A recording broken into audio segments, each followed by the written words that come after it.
Morning class. अब हम अपनी वीडियो फर्दर प्रोसीड करते हैं। अभी तक हमने चैप्टर 1 में स्ट्रेटेजिक कॉस्ट मैनेजमेंट का मीनिंग, स्ट्रेटेजिक कॉस्ट मैनेजमेंट की नीड्स, स्ट्रेटेजिक कॉस्ट मैनेजमेंट के कंपोनेंट्स जो कि हमने देखे थे कल, स्ट्रेटेजिक पोजिशनिंग एनालिसिस, देन हमारा कॉस्ट ड्राइवर एनालिसिस, देन हमारा वैल्यू चेन एनालिसिस, जिसमें से value chain analysis plays an significant role in an entire chapter. फिर हमने वैल्यू चेन एनालिसिस समझने के बाद अब हमें देखना है कि अगर मुझे किसी इंडस्ट्री का वैल्यू चेन एनालिसिस करना है तो मुझे उसकी इंटरनल और एक्सटर्नल दोनों इन्फॉर्मेशन पता होनी चाहिए। क्यों? क्योंकि मुझे उसकी प्राइमरी एक्टिविटी कैसे पता चलेगी जब तक मैं उसके इंडस्ट्री के स्ट्रक्चर को ना समझ लूँ, उसके कल्चर को ना समझ लूँ, उसका प्रोसेस क्या है, जब तक मैं उसको समझ न लूँ तब तक मैं वैल्यू चेन एनालिसिस नहीं कर सकती। इसका मतलब मुझे वैल्यू चेन एनालिसिस करने के लिए internal information as well as external information चाहिए। तो मुझे उसके लिए जानना है तो मेरे पास 3 चीजें हैं। अगर मैंने ये 3 चीजें कर ली मतलब मेरे पास एक रिक्विजिट इंफॉर्मेशन आ जाएगी फॉर वैल्यू चेन एनालिसिस। तो मुझे इंटरनल भी चाहिए, मुझे एक्सटर्नल भी चाहिए। तो सबसे पहले मुझे इंडस्ट्री का स्ट्रक्चर समझना पड़ेगा। मैं जिस इंडस्ट्री सेक्टर में हूँ उसका नेचर वगैरह क्या है। वो पोर्टर्स के हमने आईपीसीसी लेवल पर भी देखे थे कि अगर मुझे किसी इंडस्ट्री में एंटर करना है, कोई बिजनेस स्टार्ट करना है, तो उस केस में मैं क्या क्या पॉइंट्स कंसिडर करूंगी। तो हमने देखा था bargaining power of buyers, bargaining power of sellers, set of new entrants, substitutes, rivals, competitors. Then हमारा सेकेंड पॉइंट जो कि थ्रू आउट द चैप्टर चल रहा था कि हमें सब्सटेंटिव कॉम्पिटिटिव एडवांटेज चाहिए, जिसके लिए प्रोडक्ट डिफरेंशिएशन करना पड़ेगा।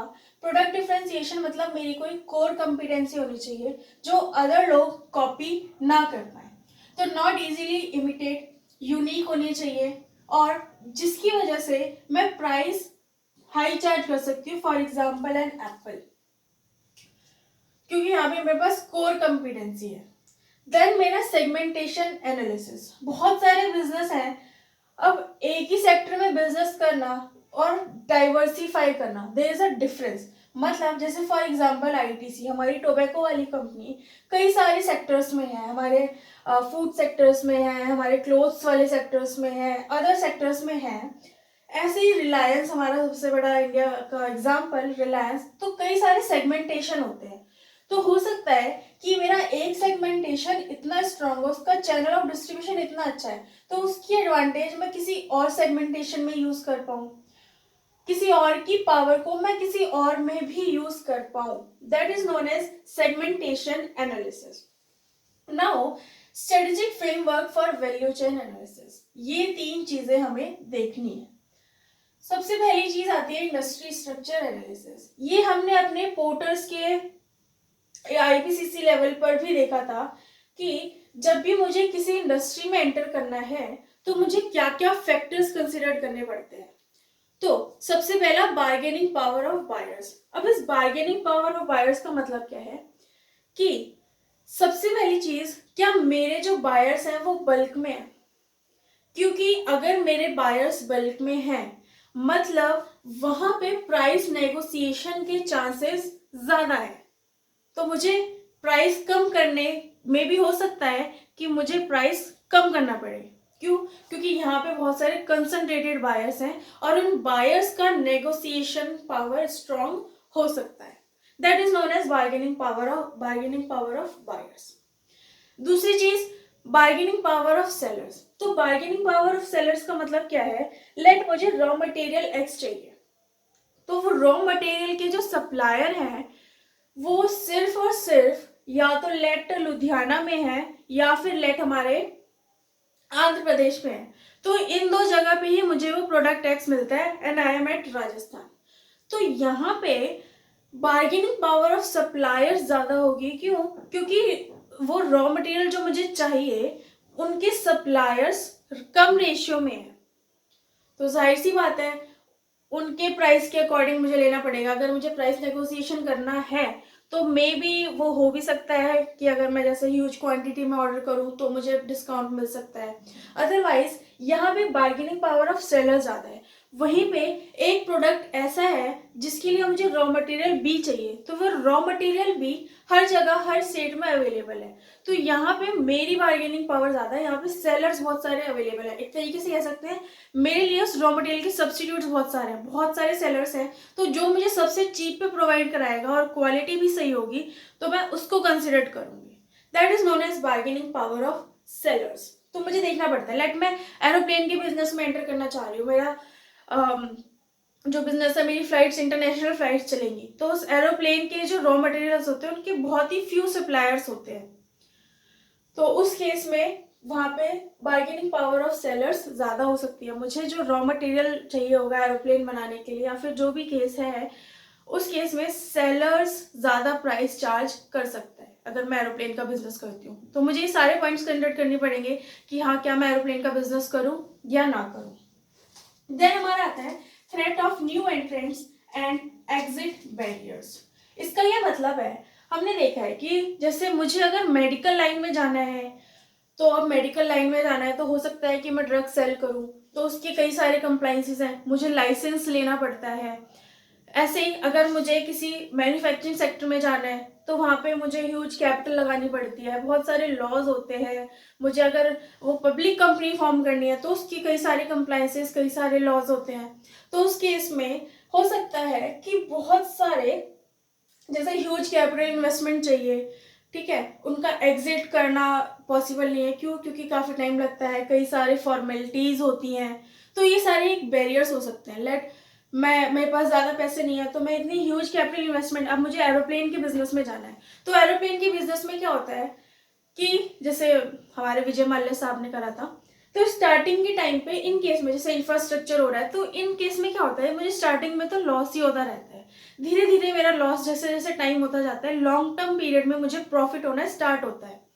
मैंने एरोप्लेन बनाया, वहाँ पे मेरी तो कॉस्ट लग रही है, ह्यूज कॉस्ट लग रही है। मुझे पूरा वो प्लेटफॉर्म तैयार करना है, मुझे एरोप्लेन्स फ्लाइट्स वगैरह बनानी है, और स्टार्टिंग में कस्टमर्स भी इतने नहीं आते हैं, सारी सी बात है।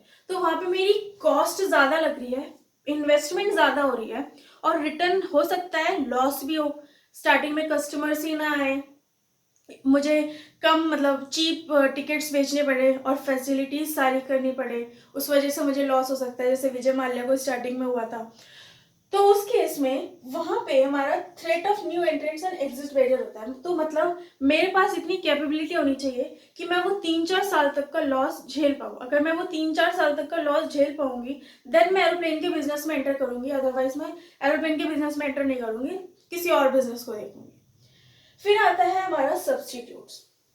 सबको पता है कि अगर ये वाला प्रोडक्ट यहाँ पे सस्ता मिल रहा है, उसी क्वालिटी का, वही सेम फीचर्स हैं, तो लोग उसके पास ज़्यादा जाएंगे, हमारे पास नहीं जाएंगे।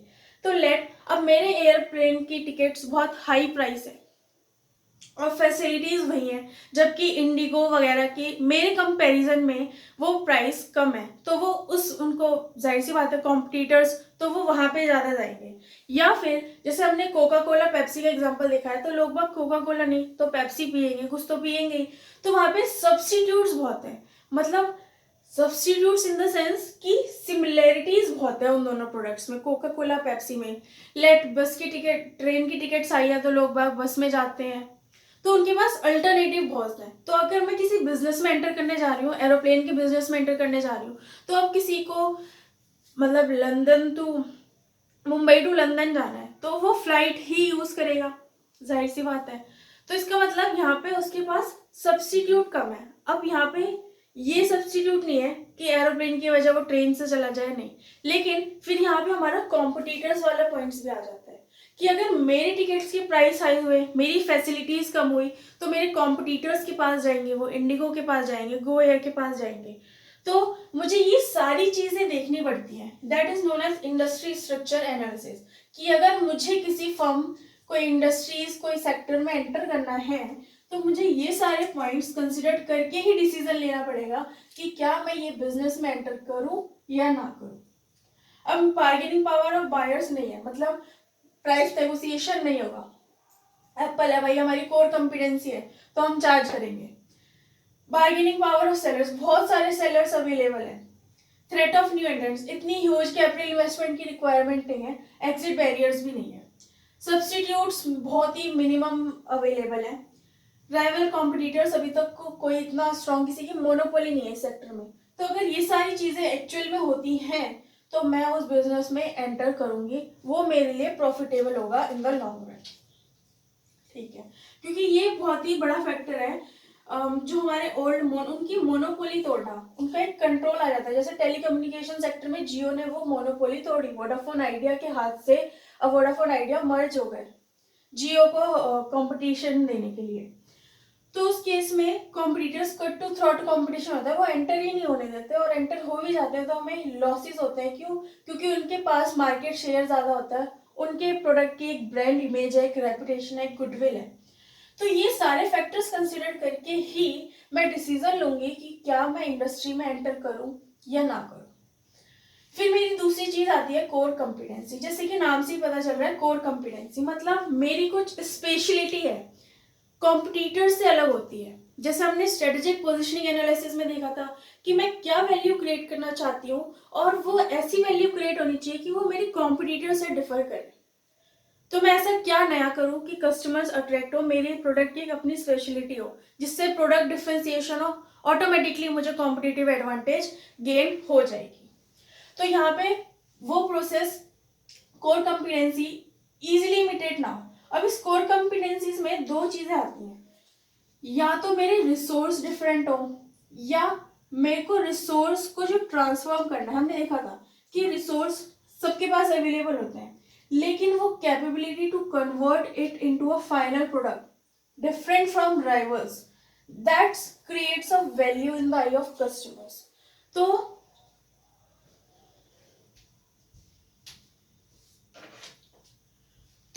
कोर कॉम्पिटेंसीज में हमारी दो चीजें आ जाती हैं, that is resources and capabilities. Resources का एग्जांपल है कोर कॉम्पिटेंसी, मतलब मैं जो रॉ मटेरियल लेती हूँ, अगर मैं 100 रॉ मटेरियल लेती हूँ तो उसमें से 1 डिफेक्टिव निकलता है, क्योंकि मैंने इंस्पेक्शन का क्राइटेरिया लगा रखा है, या फिर मेरा सप्लायर इतनी अच्छी क्वालिटी का वो रॉ मटेरियल देता है कि उसमें डिफेक्टिव होने के चांसेस ही मिनिमम से मिनिमम होते हैं। मतलब मेरे पास एक बहुत ही क्वालिटी वाले रिसोर्सेज है ना, इस रिसोर्सेज को मुझे फाइनल प्रोडक्ट में कन्वर्ट करना है। तो मेरे ह्यूमन रिसोर्स कैसे हैं? मैंने स्किल्ड लेबर्स ले रखे हैं, मैंने उनको सबसे पहले ट्रेनिंग प्रोवाइड करी कि कैसे मशीनरी होता है, ताकि मिनिमम से मिनिमम वेस्टेज हो और जो हमारे प्रोडक्ट की क्वालिटी है वो मेंटेन रहे। जो मेरी टेक्नोलॉजी है, ज्यादा से ज्यादा नंबर ऑफ प्रोडक्शन हो रहा है, मैंने ऐसी एडवांस्ड टेक्नोलॉजी यूज कर रही हूँ, तो ये चीज मेरी कोर कॉम्पिटेंसी डिसाइड करती है। ऑफ कोर्स या तो मटेरियल गुड होगा, या फिर जो मैं उसको कन्वर्ट कर रही हूँ उसमें कोई फीचर होगा, that is known as speciality, that is known as core competency. अब ये वाला तो कोई भी कर सकता है, क्योंकि जिस सप्लायर से मैं ले रही हूँ, या तो मैंने उससे कॉन्टेक्ट कर लिया कि आप किसी और को नहीं देंगे, ऐसा हो सकता है। तो यहाँ पे मेरी कोर कॉम्पिटेंसी हो जाएगी रिसोर्सेज के रिगार्डिंग। कैपेबिलिटीज में मैंने ऐसी टेक्नोलॉजी, मैंने ऐसा प्रोडक्ट डेवलप कर दिया कि वो राइवल से डिफरेंट है। मैंने इलेक्ट्रिक कार बना दी, दैट्स अ डिफरेंट थिंग। मैंने वाटर प्रूफ शर्ट बना दी, तो वो राइवल से डिफरेंट है, तो वो होती है कैपेबिलिटीज। ये दो चीजें डिसाइड करती है कि मेरी कोर कॉम्पिटेंसीज क्या होगी ना। तो ये हो गया रिसोर्सेज, ये हमारा हो गया कैपेबिलिटीज। फिर हम आते हैं सेगमेंटेशन एनालिसिस पे। तो सेगमेंटेशन एनालिसिस में अब डिफरेंट सेगमेंट हो सकते हैं डिफरेंट बेसिस पे। मैं जियोग्राफिकल सेगमेंट कंसिडर कर सकती हूँ कि मेरे नॉर्थ में कितने हैं, मेरे वेस्ट में कितने हैं, मेरे साउथ में कितने हैं। मैं उनको एज वाइज कर सकती हूँ कि मेरे जो कस्टमर्स हैं वो 0 to 6 एज, मतलब चिल्ड्रंस किड्स वगैरह कितने हैं, एज ए स्टूडेंट्स कितने हैं, एज एन एडल्ट कितने हैं, ओल्ड एज वाले कितने हैं, मैं उनके बेसिस पे कर सकती हूँ। या मैं प्रोडक्ट बेसिस पे कर सकती हूँ कि ये फूड सेक्टर है या ये अदर सेक्टर है, उसके बेसिस पे कर सकती हूँ। तो मुझे डिसाइड करना है, वो मैं आइडेंटिफाई करूंगी कि मैं किस टाइप का सेगमेंटेशन बनाना चाहती हूँ।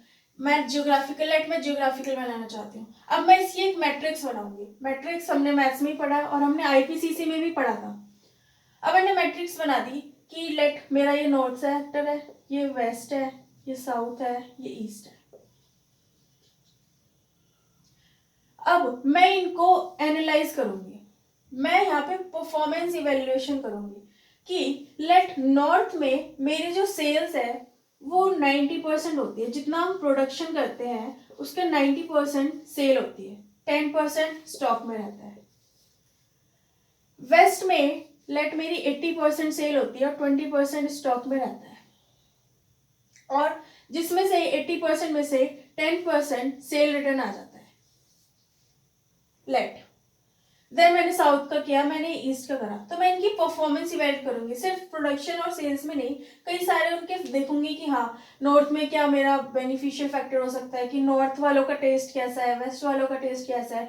फॉर एग्जांपल मैकडी था, तो मैकडी जब इंडिया में आया था तो ज़्यादातर उनके नॉन वेज मेन्यूज होते थे KFC वगैरह वालों के, तो उन्होंने देखा कि इंडिया का कल्चर क्या है, इंडिया के लोग यहाँ पे थोड़े से वेजिटेरियन टाइप के हैं, तो उन्होंने बर्गर्स में वेजिटेरियन क्वालिटीज लाई, वेजिटेरियन टिक्की वगैरह, ये समथिंग लाइक दैट, तो उन्होंने वो चीज़ एंटर करी उनके हिसाब से। तो मुझे भी ये चीज़ देखना पड़ेगा कि नॉर्थ के लोगों को क्या पसंद है, वेस्ट के लोगों को क्या पसंद है, साउथ के लोगों को क्या पसंद है, उसके हिसाब से मैंने ये परफॉर्मेंट इवेल्युएट करी। फिर मैंने इनमें से की सक्सेस फैक्टर निकाल लिया कि मेरी सबसे ज़्यादा सेल नॉर्थ में होती है, तो मैं उसका रीज़न देखूंगी, मैं देखूंगी कि वहाँ पे मेरा चैनल ऑफ डिस्ट्रीब्यूशन बहुत अच्छा है, वहाँ पे मुझे स्किल्ड लेबर्स मिलते हैं, तो ये की सक्सेस फैक्टर्स हो सकता है जो मैं अदर्स में भी यूज कर सकती हूँ।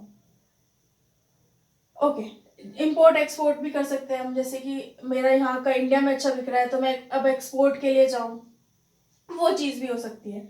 देन मुझे डिसाइड करना है कि क्या मुझे नॉर्थ वेस्ट साउथ ईस्ट सारी सेगमेंटेशन लेके चलना है, या फिर मेरे को यहाँ पे लेट ईस्ट वाली में लॉस हो रहा है तो मैं इसको बंद कर दूँ और इन 3 को कंटिन्यू करूँ, तो ब्रॉड रखूँ या फिर नैरो रखूँ, ये मुझ पर डिपेंड करता है। और मैं एक की स्पेशलिटी, एक का की सक्सेस फैक्टर दूसरे में यूज करूं और उसकी भी एफिशिएंसी प्रोडक्टिविटी बढ़ाऊं, that is known as segmentation analysis. तो ये है हमारा strategic framework for value chain analysis. सबसे पहले इंडस्ट्री स्ट्रक्चर एनालिसिस करेंगे, कोर कॉम्पिटेंसी देखेंगे और देन हमारा सेगमेंटेशन एनालिसिस करेंगे। नाउ हम इसे स्टडी मैथ से पढ़ते हैं।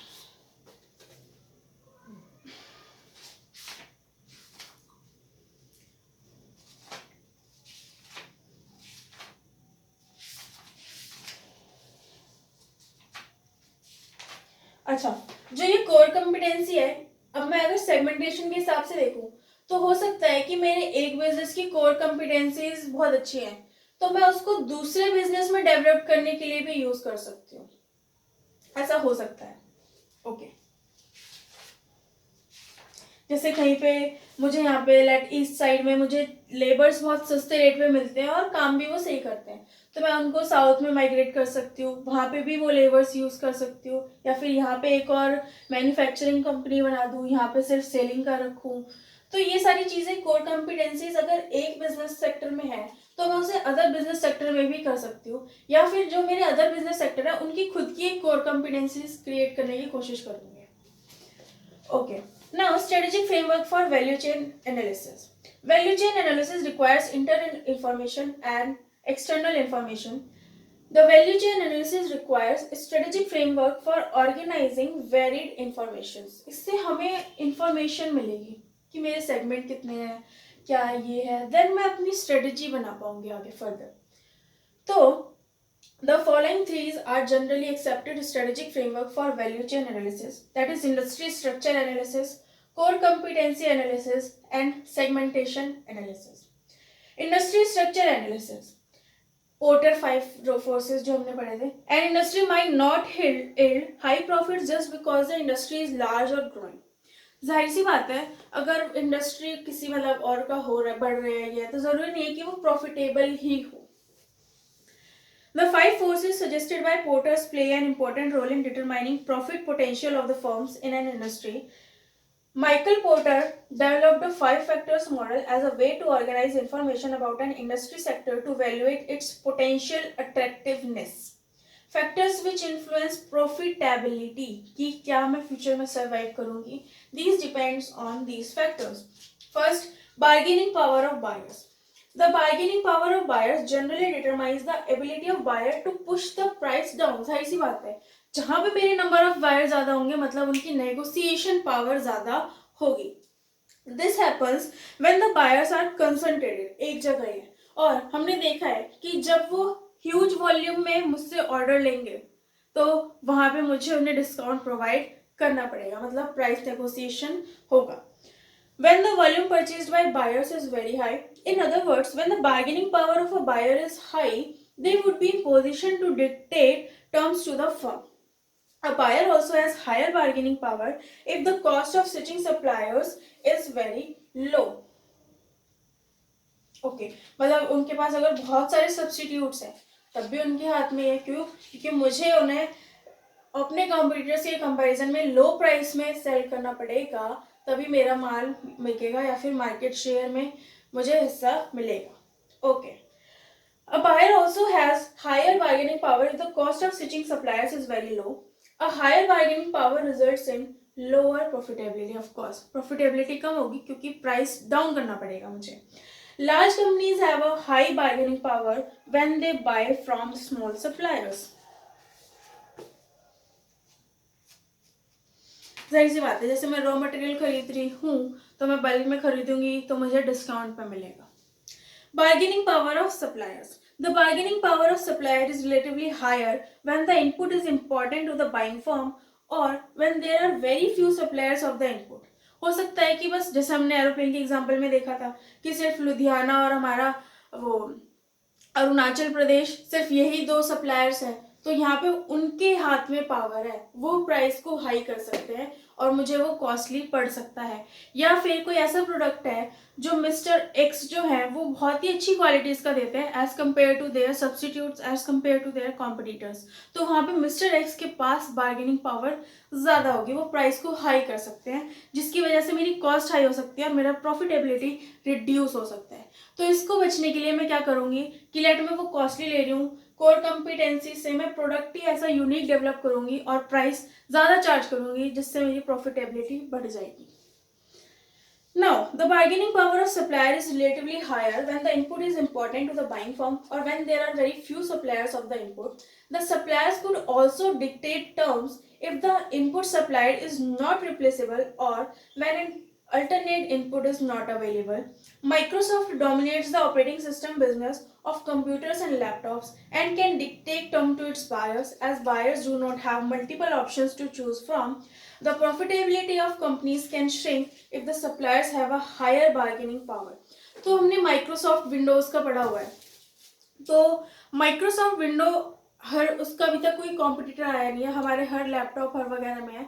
खैर हम तो उसकी कॉपी यूज़ करते हैं, लेकिन अगर मैं बिजनेस स्टार्ट कर रही हूँ और मेरे लेट 10 कंप्यूटर्स हैं 10 लैपटॉप्स हैं तो वहाँ पे मैं वो कॉपी यूज़ नहीं कर सकती, वो फिर केस वगैरह हो जाएगा.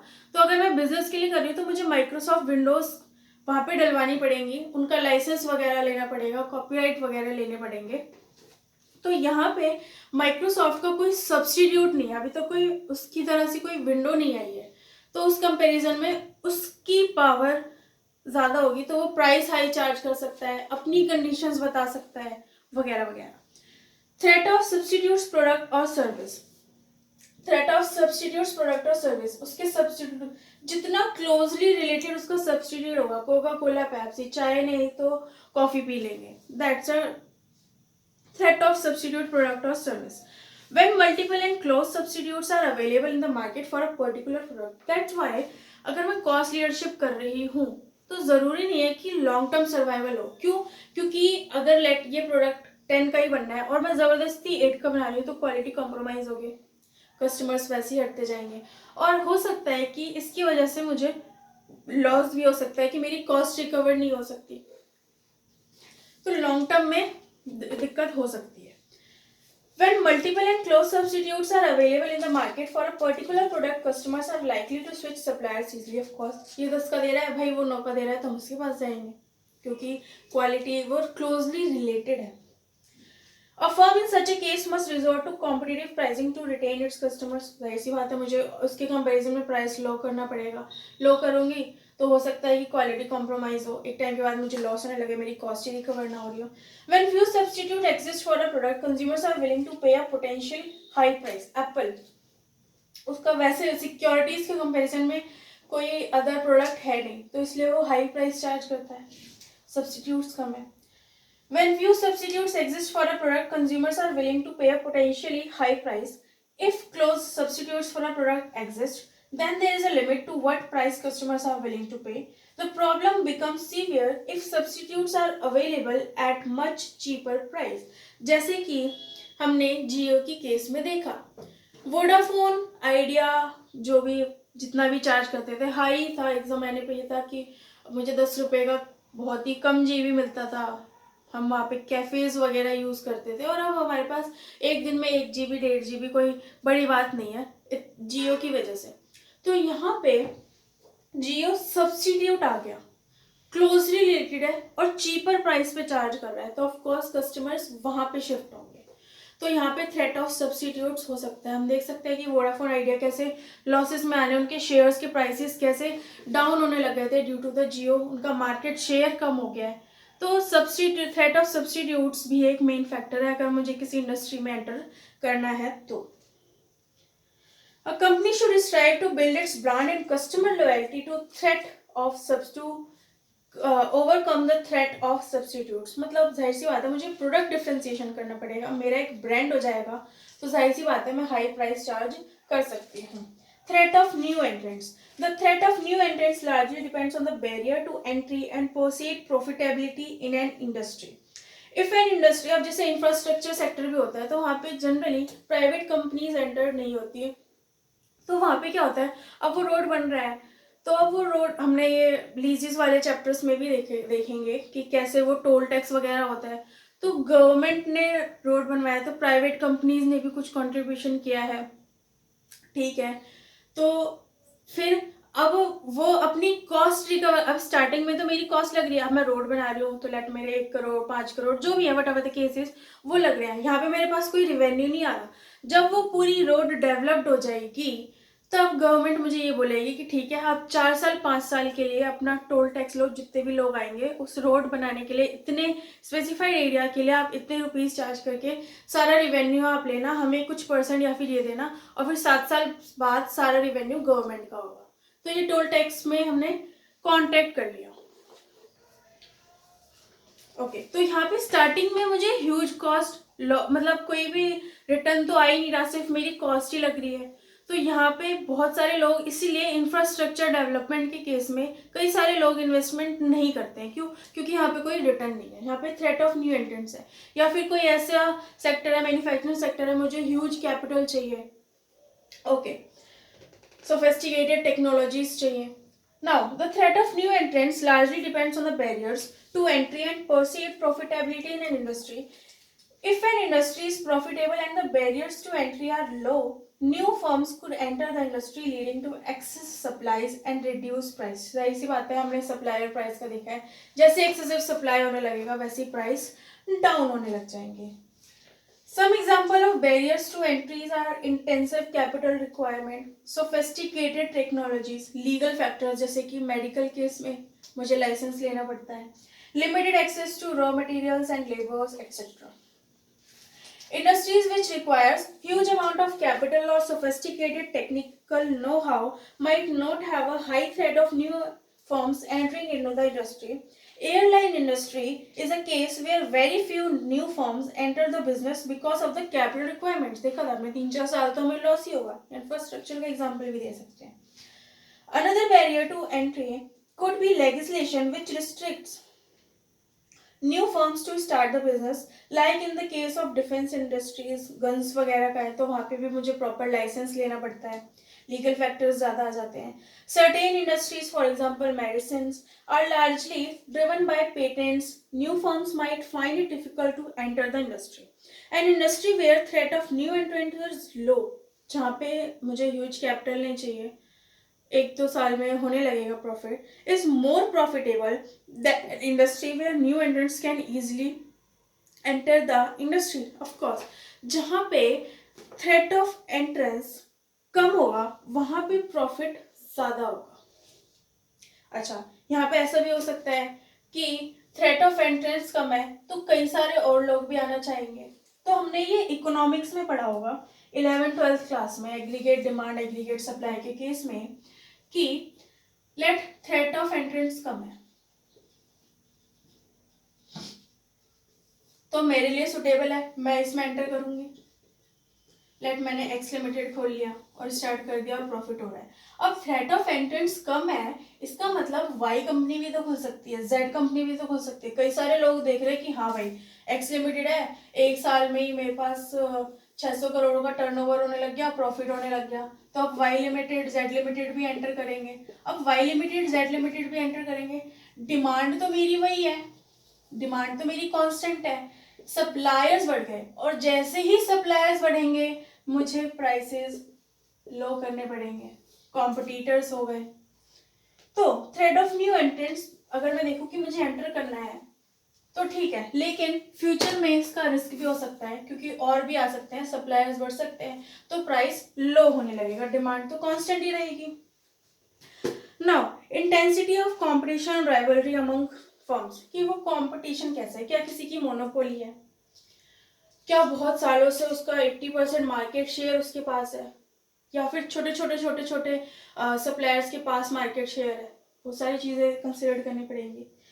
सम मार्केट्स आर ओलिगोपोली, हमने पढ़ा था कि हाँ ह्यूज फर्म्स होती हैं, फिर वो आपस में नॉन कॉम्पिटिशन्स का एग्रीमेंट साइन करते हैं, इकोनॉमिक्स में पढ़ा था।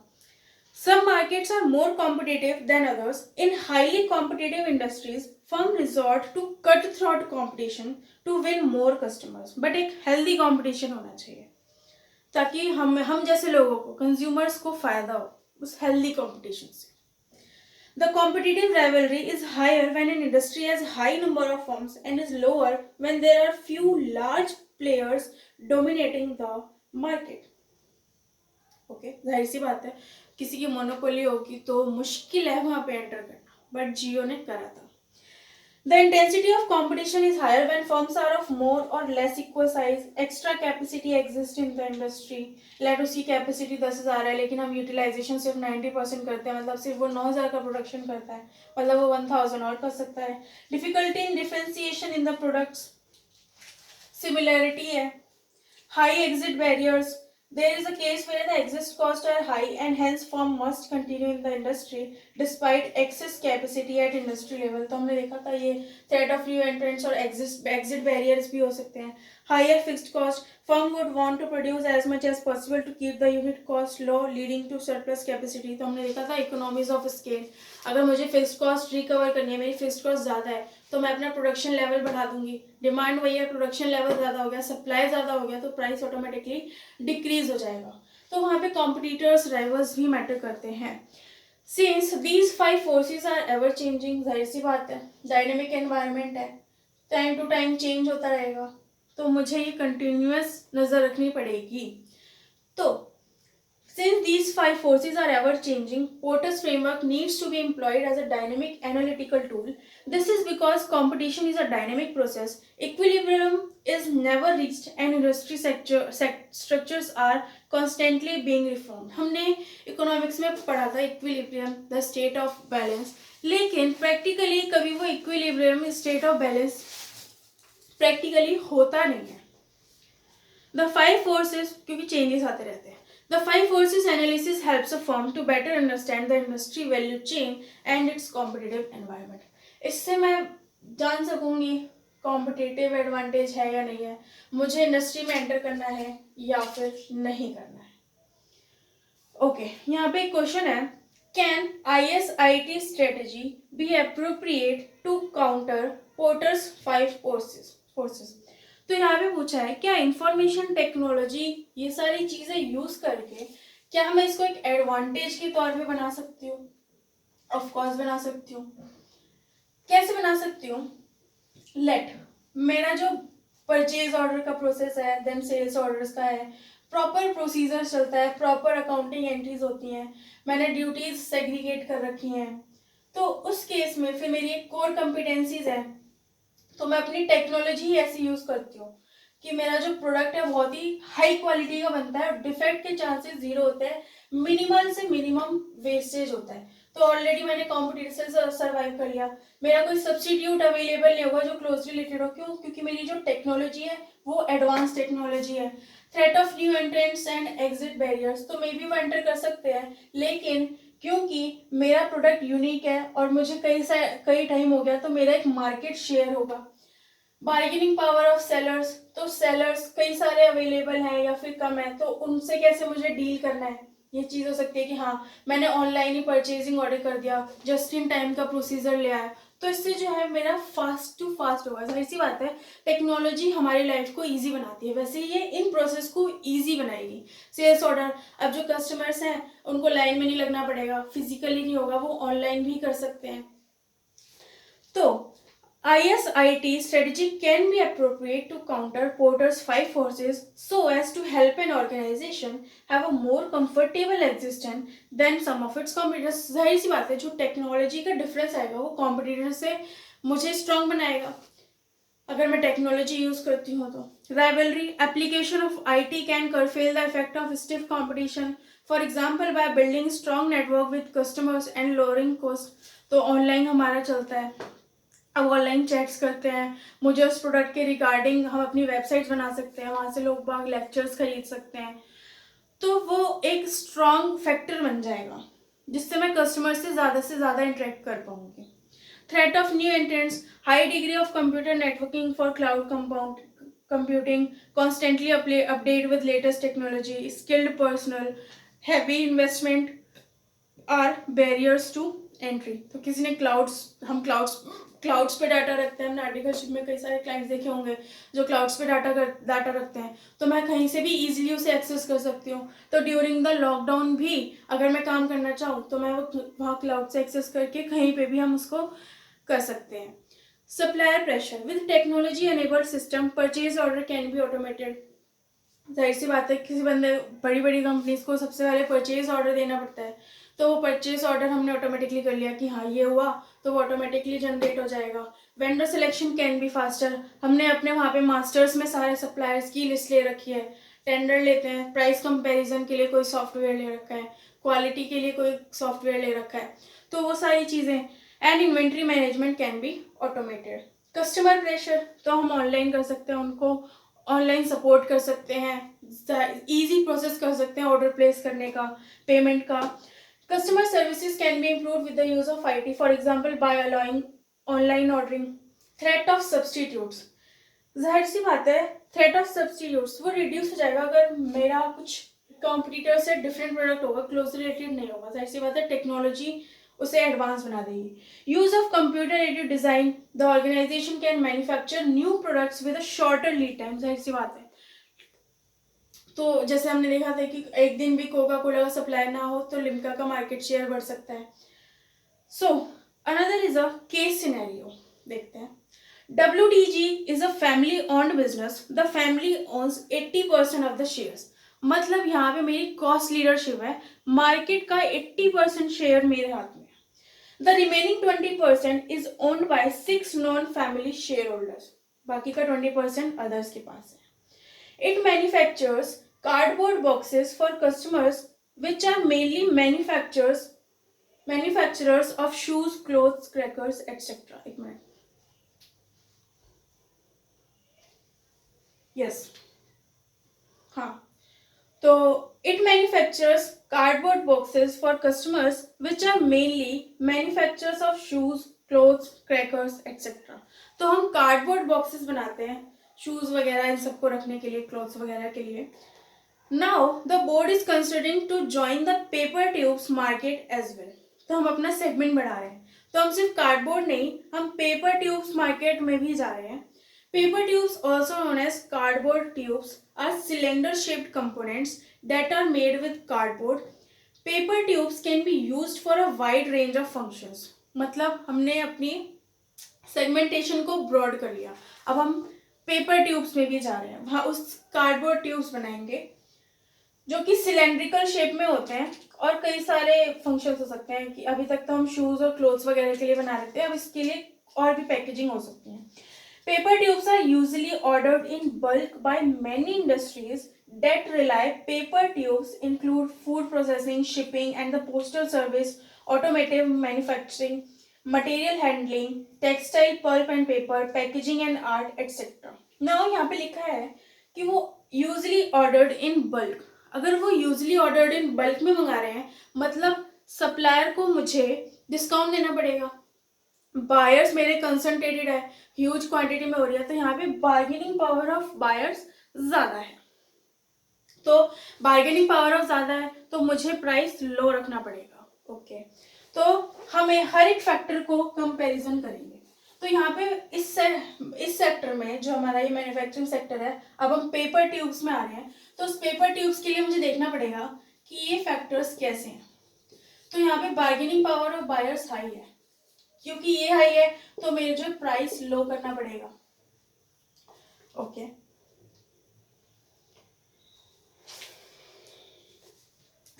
the paper tube cost approximately 1%, 3% of the total cost of the customer's finished goods. ठीक है, तो उसकी कॉस्ट 1%, 3% है, मतलब प्रॉफिट में ज्यादा बढ़ा सकती हूँ अगर मैं इससे भी कम कर लूँ उसकी cost. The information about paper tubes is as follows. The paper tubes are made in machines of different size. The lowest cost machine is of 1,89,000 including GST, and only one operator is required to run this machine. 2 days training program is required to enable untrained person to run such a machine efficiently and effectively. A special paper is used in making paper tubes and this paper remains in short supply. मतलब मेरे पास जो वो paper tubes हम purchase करते हैं, जो special paper लगता है उसको बनाने के लिए, उसके सप्लायर्स कम है. अगर उसके सप्लायर्स कम है मतलब सप्लायर्स बार्गेनिंग पावर भी हाई है, मतलब सप्लायर्स मुझसे ज्यादा प्राइस चार्ज करेंगे जिसकी वजह से मेरी कॉस्ट ज्यादा होगी. और अगर मेरी कॉस्ट ज्यादा होगी तो मेरा प्रॉफिट कम होगा. इससे बचने के लिए मुझे यूनिक कार्डबोर्ड ट्यूब्स बनाने पड़ेंगे that is different from customers.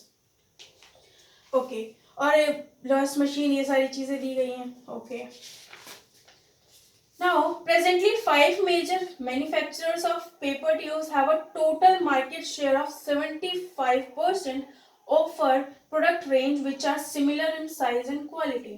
मतलब राइवल्स 75% शेयर्स इनके पास है और क्लोजली रिलेटेड गुड्स बनाते हैं, मतलब हायर अवेलेबिलिटी ऑफ सब्सटीट्यूट्स हैं. और अगर हायर अवेलेबिलिटी ऑफ सब्सटीट्यूट्स हैं मतलब कस्टमर्स इजीली शिफ्ट हो जाएंगे, तो उसके लिए मुझे अपना प्राइस कम करना पड़ेगा. तो सब्सटीट्यूट्स अवेलेबिलिटी ज्यादा है. दूसरी चीज, कॉम्पिटिटर्स के पास 75% शेयर है, मतलब एक तरीके से मोनोपोली है. तो यहाँ पे कट टू थ्रोट कंपटीशन हो सकता है. The market leader currently has 24% share and the 4 remaining competitors hold on average 12.75%. The annual market growth is 3% per annum during recent years. Okay. A current report insight on global activities of foreign-based MNCs released the news that now MNCs are planning to expand their packaging operations in overseas market by installing automated machines to produce paper tubes of any size. मतलब अब जो rivals वगैरह हैं, तो कोई MNC है वो भी अब इसमें एंटर करेगी और ऐसी ऑटोमेटेड मशीन बनाएगी जो पेपर ट्यूब्स किसी भी साइज का इजीली बना सकती है. Okay, another company, HEG, manufactures a small, however increasing range of plastic tubes which are capable of housing small products such as foils, paper-based products. Currently, these tubes are on an average 15% more costly than the equivalent sized paper tubes. Assess whether WDG should join the paper tubes market as a performance improvement strategy. तो क्या मुझे उस paper tube के segment में जाना चाहिए या नहीं. नाउ हमने देखा कि वो ऑटोमेटेड मशीन बना रहे हैं, मतलब सोफिस्टिकेटेड मशीन है, मतलब और सप्लायर्स कम है, तो सब कुछ नेगेटिव वे में जा रहा है. मुझे रिड्यूस करना पड़ेगा, मुझे लॉस होने के चांसेस हैं, तो मैं इस पेपर ट्यूब्स में नहीं जाना चाहूंगी अगर मैं पोर्टर्स 5 रोल्स कंसिडर करूँ तो. लेकिन हो सकता है कि मैं यहाँ पे एंटर करूँ और मेरी स्ट्रेटजी, मैं कोर कॉम्पिटेंसी से अपना बार्गेनिंग पावर ऑफ सेलर्स है, हाई है, प्राइस ज़्यादा रखेंगे, लेकिन मेरी कॉस्ट ज़्यादा है, प्रॉफिट कम होगा, तो मैं प्रोडक्ट ही यूनिक बना दूँ ताकि मेरा सेल्स प्राइस बढ़ जाए, तो मेरा प्रॉफिट ऑटोमेटिकली बढ़ जाएगा। बार्गेनिंग पावर ऑफ बायर्स ज़्यादा है, मतलब वो बल्क में लेंगे तो मुझे डिस्काउंट देना पड़ेगा, तो वो चीज़ देख सकते हैं, मैं डिफरेंट उसमें जा सकती हूँ। सब्सिट्यूट ज़्यादा है, क्लोजली रिलेटेड गुड्स है, जैसे कि देखो, और अभी तो एक एमएनसी भी एंटर करने जा रही है जो कि ऑटोमेटेड मशीन, मतलब वो फास्टर रेट से बनाएगी, उसका मार्केट शेयर ग्रोथ हो सकता है। तो अगर वो मशीनरी मैं यूज़ कर लूँ तो मेरा भी राइवल्स